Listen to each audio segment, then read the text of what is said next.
24 ঘন্টা ওকে নজরে রাখতে হবে।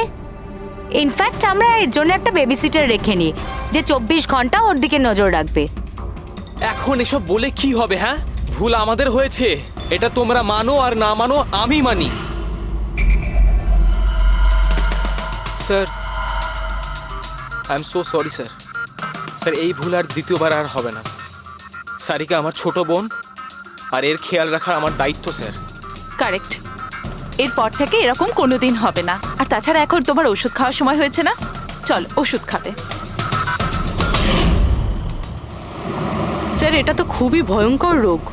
যদি কেউ ওর লেফট সাইডে সোজাসুজি অ্যাটাক করে তাও ও বুঝতে পারবে না। এক্স্যাক্টলি, এই ব্যাপারটাতেই আমার ভয়। এক তো এই অসুখ, তার উপরে কোটি টাকার সম্পত্তির একলা ওয়ারিশও। সারিকার মা বাবা একটা অ্যাক্সিডেন্টে মারা গেছে, সারিকা বেঁচে গেছে, কিন্তু ওর এই হেমি স্পেশাল নেকলেট অসুখ হয়ে গেছে। ওর আশেপাশেও দেখভাল করার জন্য তো অনেক লোক আছে, কিন্তু তার মধ্যে জানি না কতজন আছে যারা সৎভাবে ওর ওর ভালো চায়। এরকম কেন মনে হচ্ছে তোমার? অভিজিৎ, ওই উইল অনুযায়ী সারিকার পরে পুরো সম্পত্তি এই আত্মীয়দেরই পাওয়ার কথা। আর আমার প্রথম থেকেই এদেরকে খুব একটা ভালো লাগছে না। আর এই কিছুদিন আগে আমি ওর বার্থডে পার্টিতে গেছিলাম। চলো সারিকা, এবার কেকটা কাটো। দাদা, আর 2 মিনিট ওয়েট করে যাই। দয়া স্যার হয়তো চলে আসবেন, আমি ওনাকেও ইনভাইট করেছি। অন্তত আমাদেরও বলতে পারতে। আরে কে কি বললো না ভাই? Oh I am so sorry, আসতে একটু দেরি হয়ে গেল। Many many happy returns of the day. Happy birthday. I will take it, দাও। আপনি আপনাকে ঠিক চিনতে পারলাম না। আমি বলছি, এ হলো কৃতি। সারিকার মতো পেশেন্টদেরকে হ্যান্ডেল করার জন্য ইনি ট্রেনিং নিয়েছেন, আর আমি ইনাকে 24 ঘন্টা সারিকার সাথে থাকার জন্য অ্যাপয়েন্ট করেছি। আশা করি আপনি সারিকাকে নিয়ে আর চিন্তিত হবেন না। একদম। আর আমাদেরও মনে হয় যে কৃতি থাকলে সারিকা সেফ থাকবে। অ্যাবসলিউটলি। আমারই ভুল হয়েছে, শুধু আমার ভুল। আমার সারিকাকে ওদের ভরসায় ছাড়া উচিত হয়নি। আমার মেরে দিয়েছে হয়তো ওরা ওকে। বাড়ি এসে গেছে।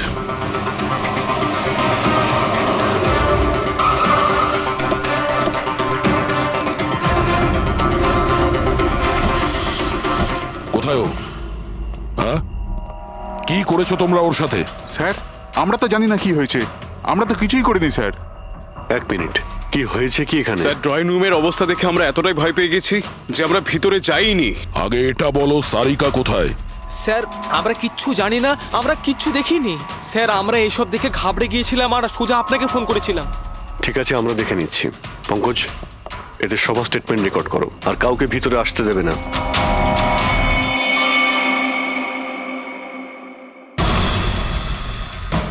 সারিকা, সারিকা, কেউ আছেন? এখানে তো মনে হচ্ছে অনেক কিছুই হয়েছে। এত রক্ত তো কোনো একজনের হতেই পারে না।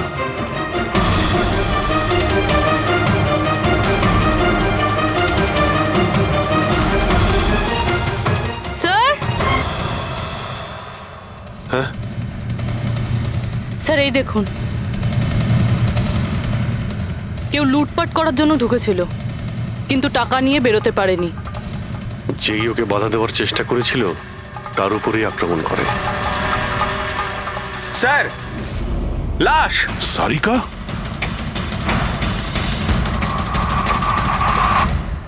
ও নো। মানালি তো এ। এরপর থেকে এরকম কোনোদিন হবে না। আর তাছাড়া এখন তোমার ওষুধ খাওয়ার সময় হয়েছে না। সারিকার ছোট বৌদি, জয়ন্ত স্ত্রী। তাহলে ও কোথায় আছে?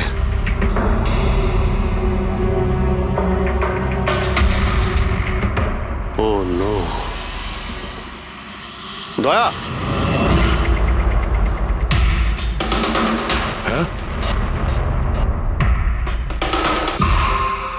এ হলো কৃতি। সারিকার মতো পেশেন্টদেরকে হ্যান্ডেল করার জন্য ইনি ট্রেনিং নিয়েছেন। এটা তো কৃতি। তুমি চেনো? হ্যাঁ, কৃতি স্যার, পালস চলছে, এখনো বেঁচে আছে। এ সারিকার রুমের বাইরে। সারিকা, সারিকা। ফ্রেডি, এক্ষুনি অ্যাম্বুলেন্সের ব্যবস্থা করো, একে হসপিটালে পাঠাতে হবে। সারিকা, সারিকা,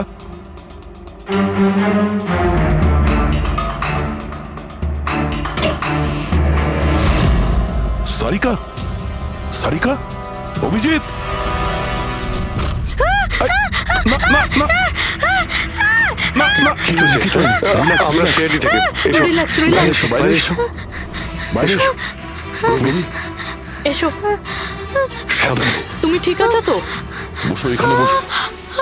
থ্যাংক গড একে পাওয়া গেছে। তুমি ঠিক আছো? সবাইকে মেরে দিয়েছে, সবাইকে মেরে দিয়েছে স্যার। এক মিনিট, এক মিনিট। কে করেছে এসব? কে ছিল সে? দয়া স্যার, কি হয়েছিল? স্যার সবাইকে মেরে দিয়েছে স্যার, কে? মেরে দিয়েছে, কে? কে মেরেছে? মেরে দিয়েছে স্যার। আমার মনে হয় এক্ষুনি একে হসপিটালে পাঠানো উচিত। ওর মানসিক অবস্থা ঠিক নেই। ওটাই ঠিক হবে। মনে হচ্ছে শক পেয়েছে। রবি, তোলো একে। ওঠো, ওঠো। আমার সাথে এসো।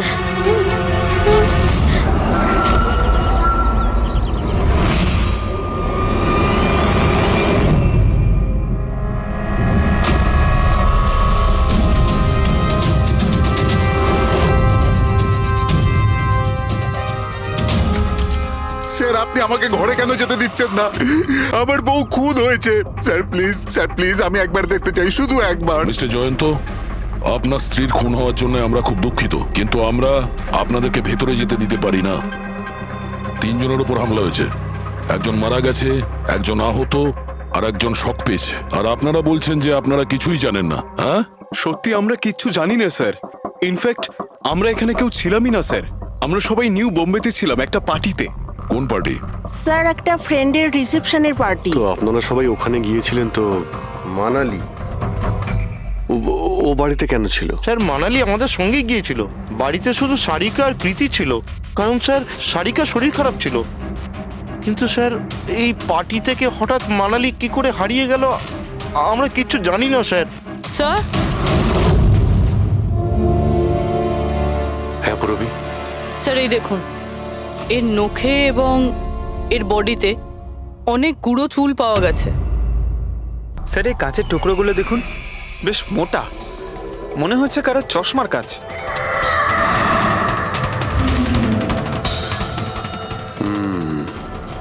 চশমারই মনে হচ্ছে।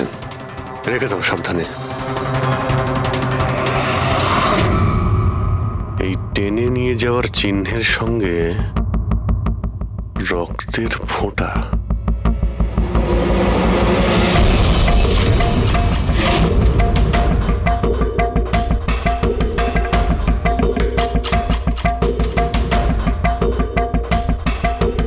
এখানে এতটা রক্ত,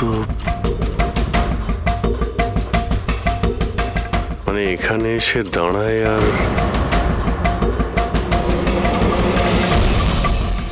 বাইকের চাকার দাগ। কেউ আহত অবস্থায় এখানে আসে আর বাইকে উঠে এখান থেকে বেরিয়ে যায়। আচ্ছা একটা কথা বলুন তো, আপনাদের মধ্যে বাইক কার কাছে আছে? বাইক? না স্যার বাইক তো কারুর কাছে নেই। আমাদের সবার কাছে নিজের পার্সোনাল গাড়ি আছে স্যার। এই বাড়িতে টোটাল 5টা কার আছে স্যার। কিন্তু অভিজিৎ, এটা কেন জিজ্ঞাসা করছো? কারণ কেউ খুবই আহত অবস্থায় বাইকে উঠে এখান থেকে চলে গেছে, আর আমার পুরো বিশ্বাস যে খুনি সেই। আই থিঙ্ক এর জবাব সারিকাই দিতে পারবে। ওর জ্ঞানটা একবার ফিরে আসুক। বাই দ্য ওয়ে, আপনাদের মধ্যে কি কারো চোট বা আঘাত লেগেছিল? আঘাত আমাদের? স্যার আপনার কথার মানে কি? আমাদের কেন চোট লাগবে? আপনারা আমাদেরকে সন্দেহ করছেন? যতক্ষণ এই কেসটা সলভ না হবে আমরা সবার উপরেই সন্দেহ করব। আর আপনারা যদি আমাদের সঙ্গে সহযোগিতা না করেন তাহলে আমাদের সন্দেহ আরো বেড়ে যাবে। হ্যাঁ, তাই প্লিজ কোঅপারেট।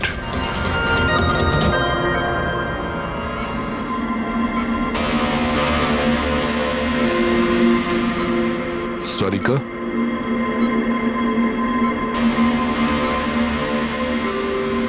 আচ্ছা তুমি কি ঠিক আছো? অভিজিৎ,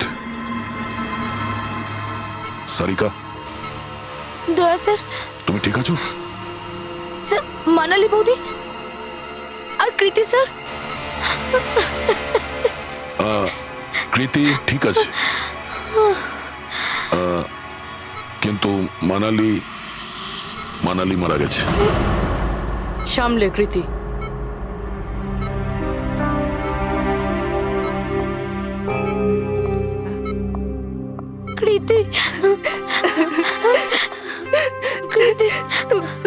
ঠিক আছো তো?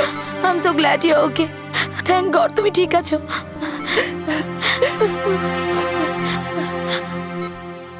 আচ্ছা কাল এক্স্যাক্টলি কি হয়েছিল তুমি বলতে পারবে?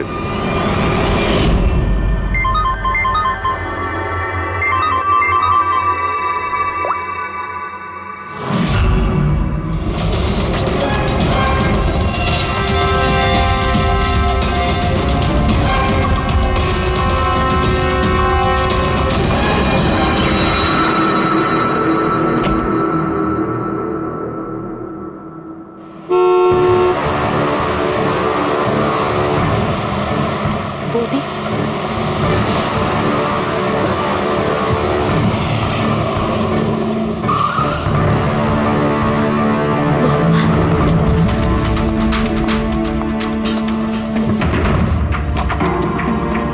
সারিকা,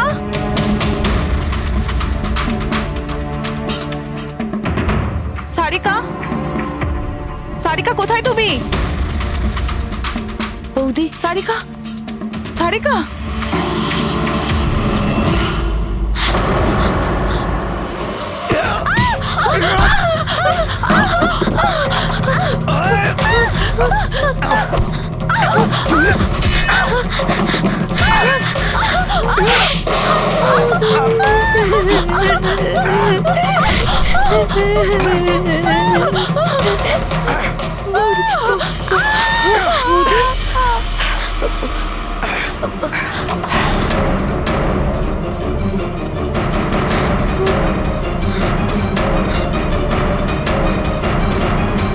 কৃতি কৃতি কৃতি।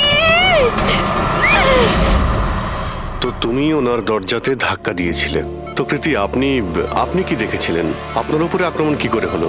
সারিকার জোরে চিৎকারের আওয়াজ পেলাম, আমি তখনই ঘর থেকে বাইরে আসি। সারিকা, এইসব কি করে? কৃতি কৃতি, সারিকা তুমি ঠিক আছো তো? কৃতি আমি আমি আমার রুমে। কৃতি আমি এখানে। Okay okay okay Sarika, you don't worry, I am coming. Kriti সাবধানে, খুনি এখনো বাড়িতেই আছে। খুনি? সারিকা তুমি ওকে দেখেছো যে কৃতির ওপর হামলা করেছে? হ্যাঁ স্যার, আমি দেখেছিলাম। সারিকা, সারিকা, কৃতি কৃতি। সারিকা সেই মুহূর্তে তুমি যা যা দেখেছো সেটা তুমি একটা পেপারের ওপর আঁকতে পারবে? হ্যাঁ স্যার, যখন আমি ওনাকে মানালি বৌদির পেছনে দেখেছিলাম তখন খুব ভয় পেয়ে গেছিলাম। আমি শুধু ওই মুখটার একটা ঝলক দেখতে পেয়েছিলাম স্যার। যখন আমি আবার দেখি তো তখন আমি শুধু হাতটুকু দেখতে পাই। কৃতি আমার দিকে আসছিল আর তারপর পিছন থেকে হাত এলো, ওই হাতটা ওর ওপর হামলা করলো। লোকটা রেনকোট পরেছিল আর গ্লাভস আর একটা বড় চকপকি ঘড়ি, এই যে একেবারে সেরকমই হুবহু যেমনটা আমি দেখতে পেয়েছিলাম।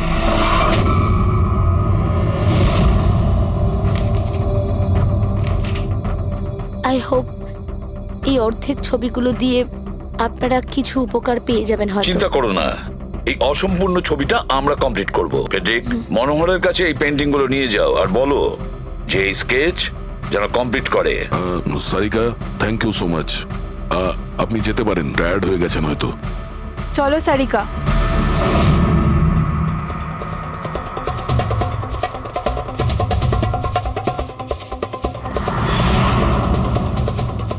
এই লোকটাকে তো আগে কখনো দেখিনি স্যার। হতে পারে শুধু এই কাজের জন্যই হায়ার করা হয়েছিল। আর ঠিক সময়ে মানালি ওর প্ল্যানটা ভেস্তে দিল। খুব মন দিয়ে দেখো এই স্কেচটা। এটা সেই লোকটার ছবি যে মানালিকে খুন করেছিল। আপনারা কি একে কোনোদিন দেখেছেন? আমি তো বুঝতেই পারছি না আমাদের কেন সন্দেহ করা হচ্ছে। এক্স্যাক্টলি, আমরা সবাই সারিকার আপনজন, আর আজ আমরা বিজনেসের সব কাজ ছেড়ে এখানে এসেছি শুধুমাত্র সারিকার জন্য। আর আপনাদের মনে হচ্ছে আমরা ওকে মারতে চাইছি? স্যার যে মারা গেছে ও আমার বউ স্যার, আর সারিকা আমার বোনের মতো। স্যার আমি যখন খুব ছোট ছিলাম আমার বাবা মা মারা গিয়েছিল। সারিকার বাবা মাই আমাকে আদর যত্ন করে বড় করে তুলেছে। আমি আজ যা কিছু হয়েছি ওনাদের দুজনের জন্যই হয়েছি। আর স্যার আমি সারিকাকে আমার নিজের প্রাণের চেয়েও বেশি ভালোবাসি। এক্স্যাক্টলি। এক তো আমরা ওর জন্য নার্স রাখলাম, আর আপনারা সবাই আমাদেরকেই সন্দেহ করছেন। হ্যাঁ, সন্দেহ করছি তোমাদের সবাইকে। আমি নিজের চোখে দেখেছি কতটা ভালোবাসো তোমরা ওকে। আপনারা সবাই ভালোভাবেই জানেন যদি ওই বেচারির কিছু হয় তাহলে ওর কয়েকশো কোটি টাকার সম্পত্তির তোমাদের সবার মধ্যে ভাগ হবে। ওকে বাড়িতে রেখে তোমরা সবাই পার্টিতে গিয়েছিলে। ওখানে মালিনী কোনো কথা শুনেছিল যে কোনো খুনি ওকে মারতে চলেছে। মালিনী কাউকে কিছু না বলেই নিজে ওকে সাবধান করে আর চলে যায় সেখানে যেখানে খুনি মানালিকে মেরে ফেলে। আর যদিও পার্টিতে এই কথাটা শুনে থাকে তাহলে আপনাদের মধ্যে কেউ হবে? কেউ না? ঠিক আছে, তোমরা এখন যেতে পারো, কিন্তু একটা কথা ভালো করে মনে রাখবে, আমাদের কড়া নজর থাকবে তোমাদের উপরে। অভিজিৎ, দয়া ও বলছিল মানালি ওকে ফোন করেছিল যে মানালি পুলিশ নিয়ে ওর বাড়িতে পৌঁছচ্ছে। এক্স্যাক্টলি স্যার, কিন্তু ও না আমাদের সঙ্গে কন্ট্যাক্ট করেছে না পুলিশের সঙ্গে। হতে পারে কেউ ওর পিছু নিয়েছিল, তাই হয়তো ও ভয় পেয়ে গিয়েছিল। একটা কাজ করি আমরা, পঙ্কজ পুরবি ওই পার্টিতে যে কয়জন লোক এসেছিল ওদের প্রত্যেকের নাম আর ফোন নাম্বার বের করো, আর খোঁজ নাও ওই রাতে মানালির বাড়ির আশেপাশে ওদের মধ্যে কার ফোন অ্যাক্টিভ ছিল।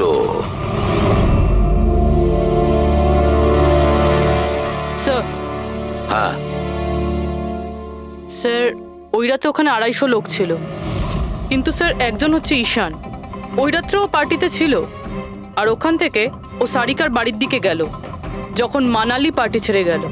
আর ফোন ওখানেই বন্ধ হয়ে যায় ওদের বাড়িতে। স্যার আর একটা আজব ঘটনা ঘটেছে। মানালি সেই রাতে ওই বাড়িতে ফোন করেইনি, বরং সেখান থেকে ব্যান্ড্রায় গিয়েছিল কোয়াড্রাম, আর তারপর থেকে ফোনটা সুইচড অফ। মানালির সেল ফোন তোর কাছেই ছিল ওই ক্রাইম সিনে?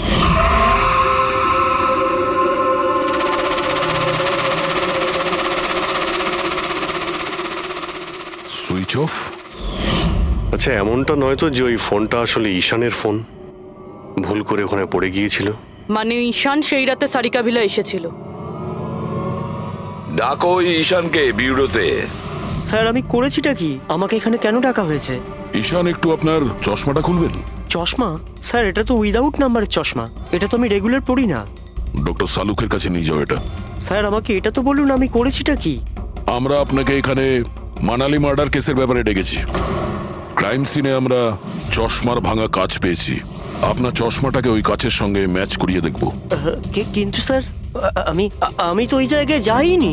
যদি তুমি নাই গিয়ে থাকো তাহলে তোমার ফোন ওখানে ওই ভিলাতে কি করছিল? আর মানালির ফোন তোমার বাড়িতে মান্দ্রাতে কিভাবে পৌঁছলো? ওই স্যার পার্টিতে আমাদের ফোন এক্সচেঞ্জ হয়ে গেছিল, কারণ আমাদের ফোন দুটো এক। কি হলো মানালি ম্যাডাম, আপনাকে চিন্তিত মনে হচ্ছে? চিন্তিত আমি? না তো, আসলে আমি ওই জয়ন্ত আর আকাশকে খুঁজছিলাম। আপনি ওদের কোথাও দেখেছেন? হ্যাঁ, ওরা দুজন ভেতরেই হবে। আসলে কি হয়েছে, এত চেঁচামেচি আর এই ডিস্কোতে আমি কিছু বুঝেই উঠতে পারছি না। আপনি প্লিজ আমাকে একটু হেল্প করে দেবেন ওদের খুঁজে পেতে? আমি ওদের ভেতর থেকে আপনার কাছে পাঠাচ্ছি।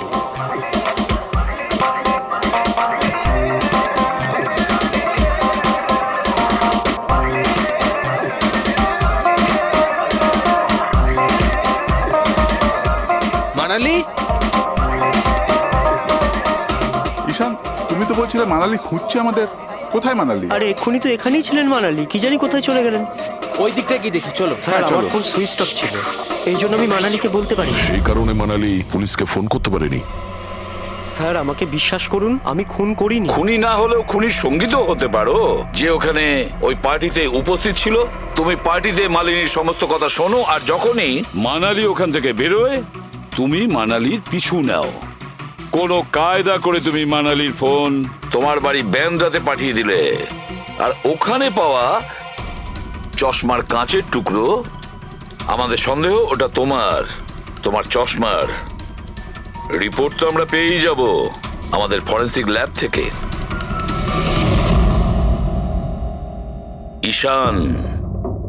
ঈশান, শুধু ঈশানের কাছে কোনো কারণ নেই, কিন্তু সবার কাছেই কোনো না কোনো কারণ আছে সারিকাকে মারার জন্য। দিয়া আর অভয়, এদের দুজনের তো টাকার খুব প্রয়োজন ছিল, হতে পারে এরা দুজন করেছে। আর এদের প্রত্যেকের কাছে একটাই অজুহাত আছে যে ওরা রিসেপশনের পার্টিতে ছিল। স্যার, এরা সবাই ওই রিসেপশন পার্টিতে প্রেজেন্ট ছিল, কিন্তু কোনো একজন খুনিকে ফোন করে সারিকা ভিলায় যেতে বলেছিল লেফট দিয়ে, যাতে সারিকা কিছু বুঝতে না পারে। তারপর সারিকাকে মারবে, কৃতিকে মারবে, আর সবাই ভাববে দেখে যেন মনে হয় চুরি করার উদ্দেশ্যে খুনটা হয়েছে। আর এই সব কিছুই মালিনী শুনে ফেলে। তারপর ননদকে বাঁচানোর জন্য ও বাড়ি ফিরে আসে, কিন্তু ও সেখানে খুন হয়। কিন্তু মারা যাওয়ার আগে ও খুনিকে আহত করেছিল। খুনি যাওয়ার সময় কৃতির উপরে হামলা করে, লুটের মাল আর ওর ননদকে ফেলে তারপরে সে বাইকে করে পালিয়ে যায়। শুধু একবার এই খুনির ব্যাপারে কিছু যদি জানতে পারি না, কিছু, তাহলে ধরে নাও মাস্টার মাইন্ড আমাদের হাতে। স্যার, খুনির বাইকের টায়ারের চিহ্ন, আশেপাশে পড়ে থাকা রক্তের ফোঁটা সব চেক করেছি, কিন্তু কিচ্ছু জানতে পারিনি। স্যার, মনে হয় যে খুনির কোনো পাস্ট রেকর্ড নেই। এর মানে হলো খুনি কোনো পেশাদার অপরাধী নয়। স্যার, মানালির জামা কাপড় থেকে আর নখ থেকে যে চুলগুলো পাওয়া গেছে, সালুমকে স্যার সেটা টেস্ট করছে, হয়তো কিছু পাওয়া যাবে।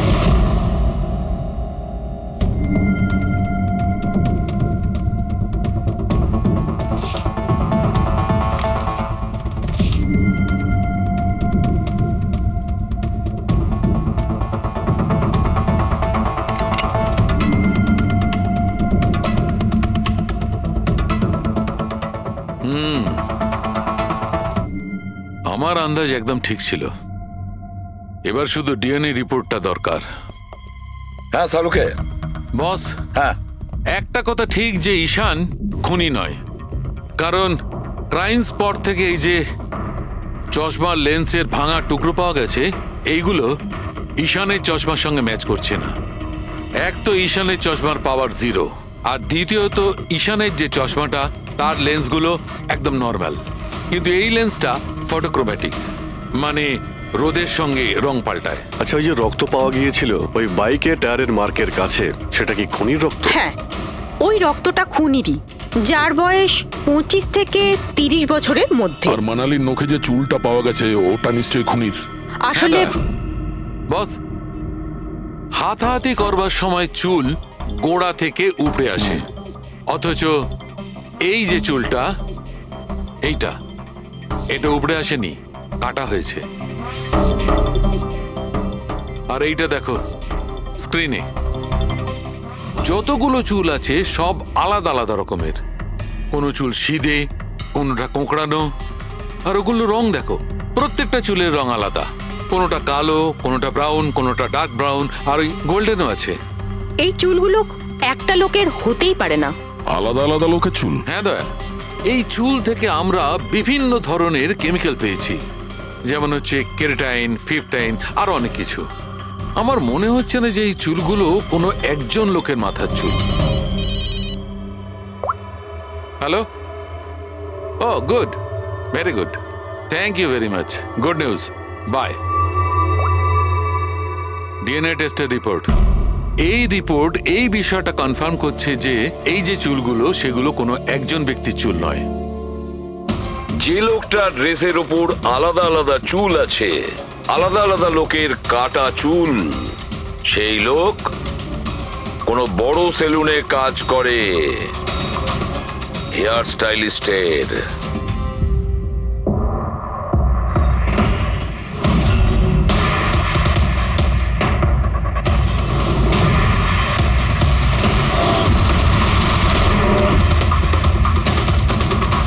স্যার, এ তো বিমল, আমাদের স্পায়ের স্টার হেয়ার স্টাইলিস্ট।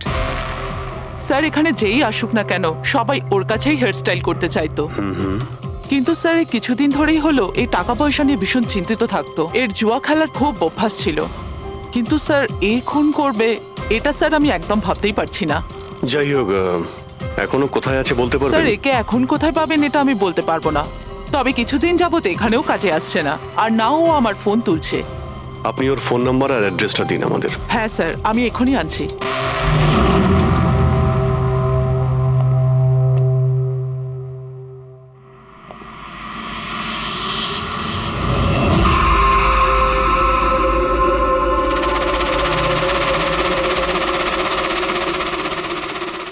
ও নো, এ তো গেছে।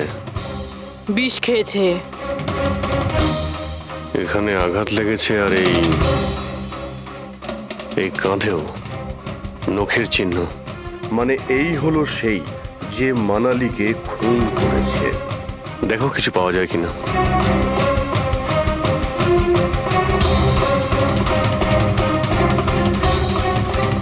স্যার, হ্যাঁ, আমি বিমলের বাইকটা চেক করলাম স্যার। বাইকটার হ্যান্ডেলে শুকিয়ে যাওয়া রক্ত আর কাঁদালে আই এম শিওর স্যার এগুলো ওই বাড়িটার ব্যাকইয়ার্ড থেকেই লেগেছে।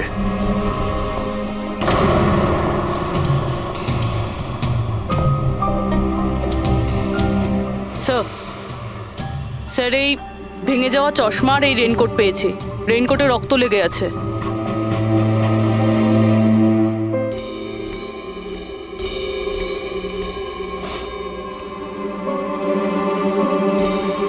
এই দেখতে পাচ্ছ, বাঁ হাতে ঘড়ি। হ্যাঁ, তাহলে স্যার যদি বিমল বাঁ হাতে ঘড়ি পরতো তাহলে ও কি করে বললো যে ডান হাতে ঘড়ি পরা ছিল? রাতে পার্টিতে মানালি কেউ সারিকাকে খুন করবে সেই আলোচনা শুনে ফেলে, আর তখন মানালি ঈশানের কাছে সাহায্য চায়। ওকে বলে যে জয়ন্ত আর আকাশকে ওখানে পাঠিয়ে দিতে। এর মানে আকাশ আর জয়ন্ত দুজনেই নির্দোষ। বাকি রইল এই তিনজন, রজনী, অভয় আর দিয়া। ওই খুনের মাস্টারমাইন্ড এই তিনজনের মধ্যেই কেউ হবে। আচ্ছা স্যার, ওই কলের অন্যদিকে কে ছিল? স্যার ওই বিমল হতে পারে। না স্যার, আমি বিমলের ফোন রেকর্ড চেক করেছি। ওই রাত্রে ওদের মধ্যে কেউই বিমলকে ফোন করেনি। তাহলে অপর প্রান্তে কে ছিল সেদিন? ল্যান্ডলাইন? আচ্ছা, ওদের বাড়ির ল্যান্ডলাইন ফোন? হ্যাঁ, হতে পারে। ফ্রেডি, পঙ্কজ, একটু খোঁজ নিয়ে দেখো তো 11টার আশেপাশে ওদের ল্যান্ডলাইনে কেউ ফোন করেছিল কিনা। ওই মেয়েটার কথা অনুযায়ী খুনি ডান হাতে ঘড়ি পড়েছিল, যেখানে বিমল বাঁ হাতে ঘড়ি পড়েছিল। আরও এটাও বলেছিল যে খুনি যে রেনকোট পড়েছিল সেটা ব্লু কালারের ছিল, কিন্তু আমরা বিমলের বাড়ি থেকে যে রেনকোট পেয়েছি সেটা কালো ছিল। হতে পারে সারিকা কিছু ভুল করেছিল, ঠিকমতো দেখতে পাইনি ও। স্যার, স্যার ওই রাতে 11:30টার সময় বাড়িতে কেউ ফোন করেছিল। কে ফোন করেছিল? আপনারা সত্যি বলছেন এই সব কিছুর পেছনে আমার নিজের লোকের হাত আছে? একটু অপেক্ষা করুন, সব জানতে পারবেন। স্যার, আপনারা আবার কেন খোঁজ খবর নিচ্ছেন? একবার তো খোঁজ খবর নিয়েছেন। সেদিন প্রমাণ একত্রিত করার জন্য আর আজ কেস ক্লোজ করার জন্য। আপনি একটু অপেক্ষা করুন, এখনই সবকিছু জানতে পেরে যাবেন। স্যার, পেয়ে গেছি। কিন্তু এটা তো সেই রেনকোটটাই যেটা ওই খুনি পড়েছিল। এখানে কি করে এলো? বলছি, তুমি বলেছিলে যে মানালি তোমাকে দৌড়ে এইখানে বাঁচাতে এসেছিল। কারণ ও ওখানে পার্টিতে শুনেছিল যে কেউ তোমাকে খুন করতে চায়।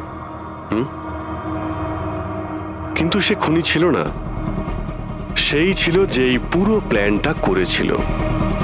আর যার সঙ্গে ওর ফোনে কথা হয় সেও কিন্তু খুনি নয়, অন্য কেউ ছিল। সেই সময় এই বাড়িতেই সে তোমার সঙ্গে উপস্থিত ছিল। বাড়িতে? ওই সময় আমার সাথে কৃতি, কারেক্ট? এটা পুরো প্ল্যান ছিল। খুনি কাজ ভেঙে বাড়ির ভেতরে ঢোকে, কিন্তু গন্ডগোল তখন হলো যখন ও মানালিকে মারল সারিকা ভেবে। মানালি তো মারা গেল, কিন্তু মরার আগে ও খুনিকে এতটাই আহত করে দিয়েছিল যে খুনি এখানে সারিকাকে মারার জন্য দাঁড়ায়নি, পালিয়ে গেছে। স্যার, স্যার 1 মিনিট, যদি খুনি পালিয়ে গেল তাহলে কৃতিকে কে মারলো? কারণ সারিকা নিজের চোখে কৃতির ওপর হামলা হতে দেখেছে। হ্যাঁ আমি দেখেছিলাম, ওই হাতটা এলো আর ও কৃতির ওপর হামলা করেছিল। হামলা তো হয়েছে, কিন্তু করলোটা কে?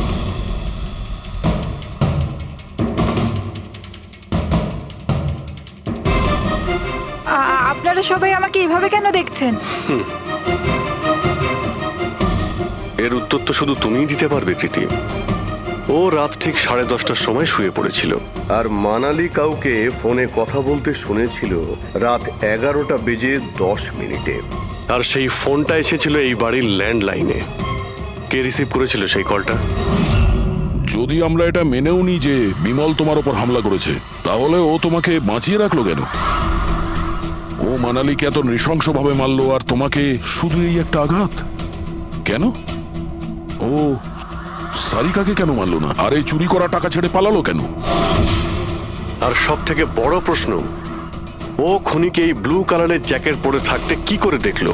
কি করে দেখলো সেই ঘড়িটা যা বিমল লেফট হ্যান্ডে পড়তো, রাইট হ্যান্ডে নয়? বিমলের রেইনকোটের কালার ছিল ব্ল্যাক।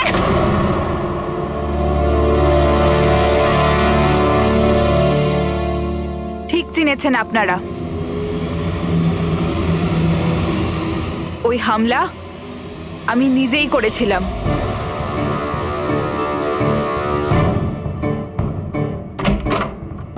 সারিকা, সারিকা কোথায় তুমি? মানালি এখানে এই সময়? Sarika,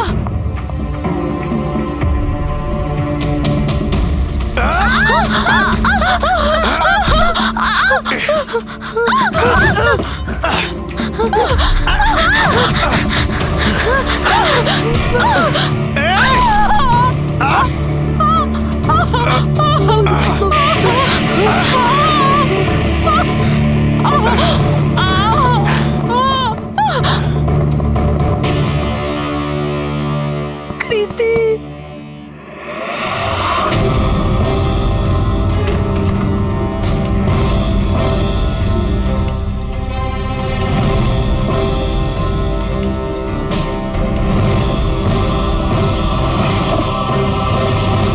I am coming, Sarika, don't worry.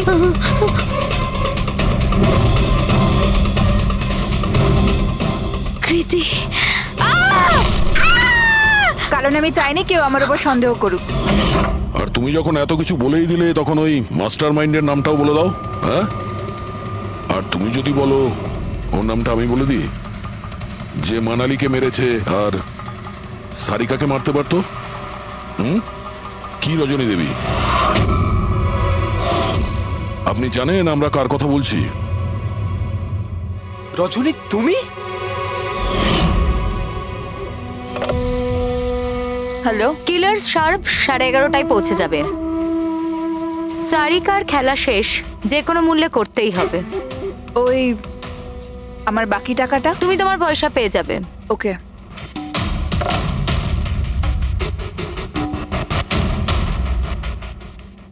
রজনী, তোমার জন্য আমি আমার বউকে... আমার পয়সার দরকার ছিল। সারিকার বেবি সিটিং করতে করতে আমি হাঁপিয়ে উঠেছিলাম। আর এইসব তোমার জন্য হয়েছে আকাশ। তোমার জন্য আমরা সবাই সারিকার আয়া হয়েছিলাম। আমাকে আমার জীবন যাপন করতে হতো আগের মতো। এই জন্য আমি প্ল্যান করেছিলাম আর কৃতিকে বাড়িতে নিয়ে এসেছিলাম।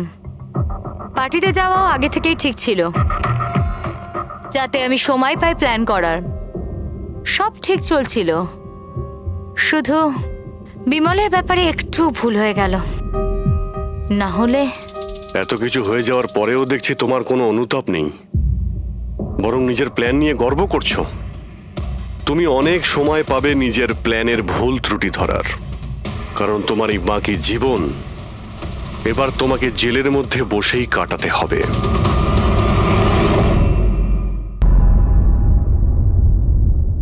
Good morning Mansi. Good morning. এত বেলা হয়ে গেল, আমাকে ডেকে দাওনি কেন? আজকে তোমার ছুটি না, তাই ভাবলাম তুমি আজ বিশ্রাম করো। চা খাবে? হ্যাঁ, চা খাও। এখনই করছি। এই নাও তোমার চা। Thank you. তুমি কাজ বেশি করো, তোমার বেশি বিশ্রামের দরকার। আরে আমার কাজটা তেমন সমস্যা নয় যতটা তুমি মনে করো। মৃতদেহ মানুষকে আর কি সমস্যায় ফেলতে পারে, পড়ে থাকে চুপচাপ। তুমিও না। আচ্ছা, সব ফরেন্সিক ডক্টরই কি তোমার মতো হয়? আরে আমি মজা করছি না, মৃতদেহের সাথে থাকা খুবই সহজ, অন্তত সারাদিন বক বক করে না। তাহলে যাও প্রথম স্ত্রীর সঙ্গে গিয়ে বিশ্রাম করো। হ্যাঁ, হট টপ রেডি করে রেখেছি, তুমি ওখানে গিয়ে বিশ্রাম করো আর ফ্রেশ হয়ে এসো। আমিও তাড়াতাড়ি তৈরি হইনি, একসাথে ব্রেকফাস্ট করা যাবে। দেখো এই যাবো আর আসবো।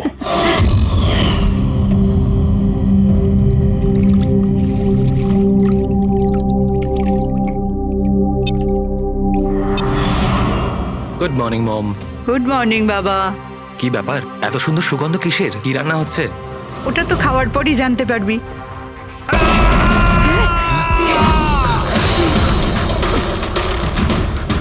বাবা, বাবা, কেশব, কেশব, বাবা দরজা খোলো।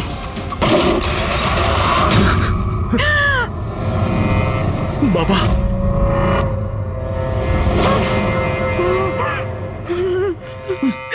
বাবা, কেশব, বাবা, এসব কি হয়ে গেল?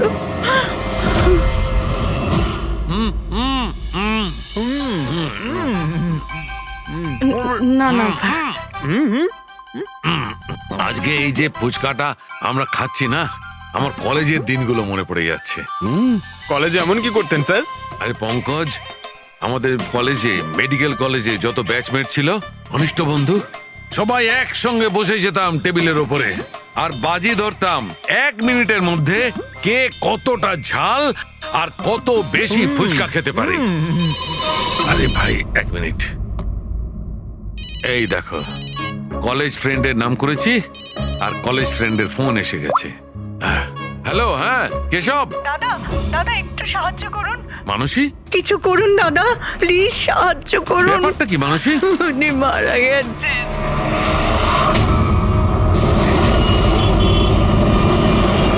মানসী,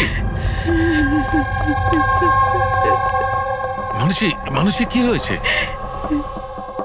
আমি রান্নাঘরে ছিলাম হ্যাঁ, আর কেশব বাথরুমে। বাথরুমে? তারপর জোরে চিৎকার শুনি। এখানে তো পুরো জলে ভর্তি, সাবধানে।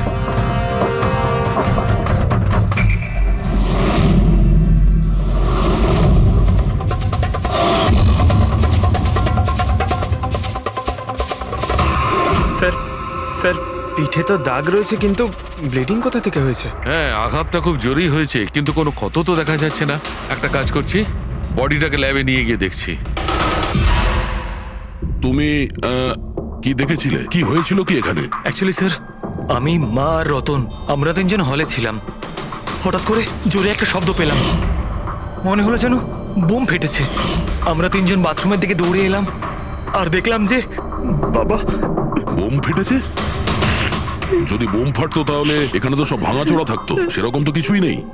স্যার, হয়তো ব্লাস্টের জন্যই হয়তো এই জল বাইরে এইভাবে পড়ে রয়েছে। কিন্তু পুরবি, এখানে তো কোনো ব্লাস্টের চিহ্নই পাওয়া যাচ্ছে না।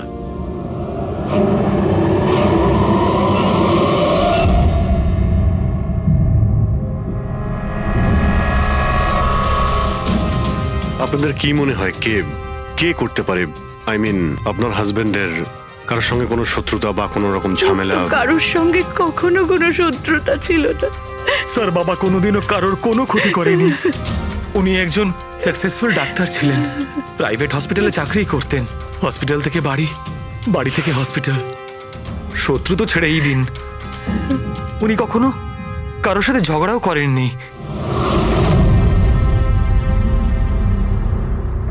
মানুষে চিন্তা করো না, যে এই কাজটা করেছে তাকে আমরা ছেড়ে দেব না। তোমাদের কাছে এটা আমার প্রতিজ্ঞা। ওকে খুঁজে বার করবই, আর সে কঠিন থেকে কঠিনতর সাজা পাবে।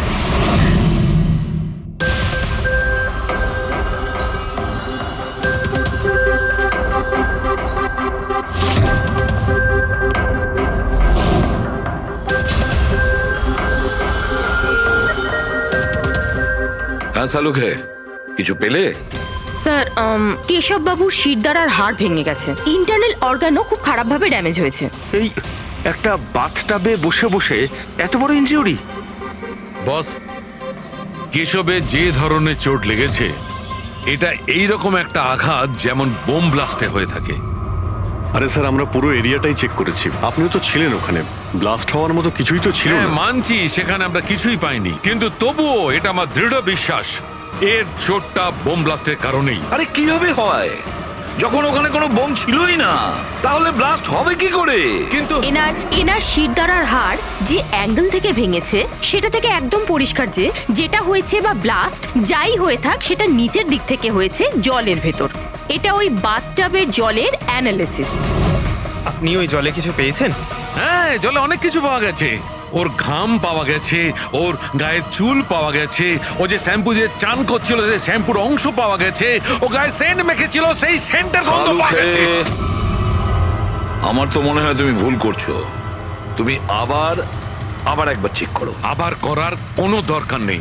আমি 100% শিওর যে এই ঘটনাটা বোম ব্লাস্টের কারণেই হয়েছে। That's all.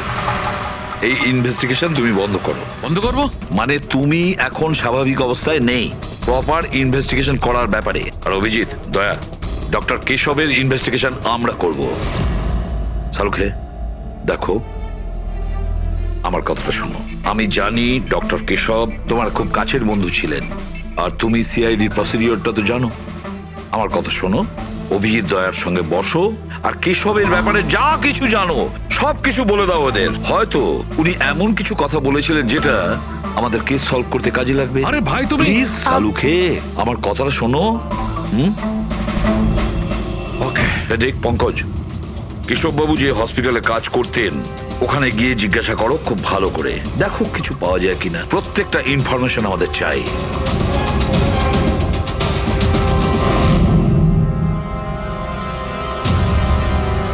না পুরবি না। কি কিছু পেলে? স্যার কেশব বাবুর ফোন রেকর্ডে কিছুই নেই।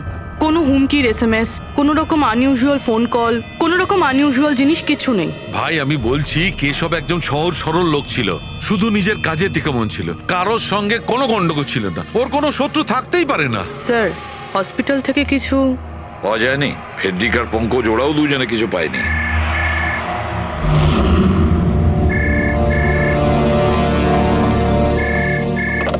হ্যালো সালুখে, সালুখে, কেমন আছিস ভাই? চিনতে পারছিস? কে বলছো? আরে আমি হলাম তোর পুরনো বন্ধু। সালুখে, তুই তোর বন্ধুকে ভুলে গেলি? চল, কোনো ব্যাপার নয়, কিন্তু আমি আমার বন্ধুকে কিন্তু ভুলিনি। আমার উপহারটা পেয়েছিস তুই? ওই লাশ। কে তুমি? আর তুমি কেশবকে কেন মেরেছো? আবারও ভুল প্রশ্ন করলি সালুখে। ভুল কেন নয়, তোর তো প্রশ্ন করা উচিত ছিল কেশবকে আমি কিভাবে মেরেছি। আরে জিজ্ঞেস কর, জিজ্ঞেস কর।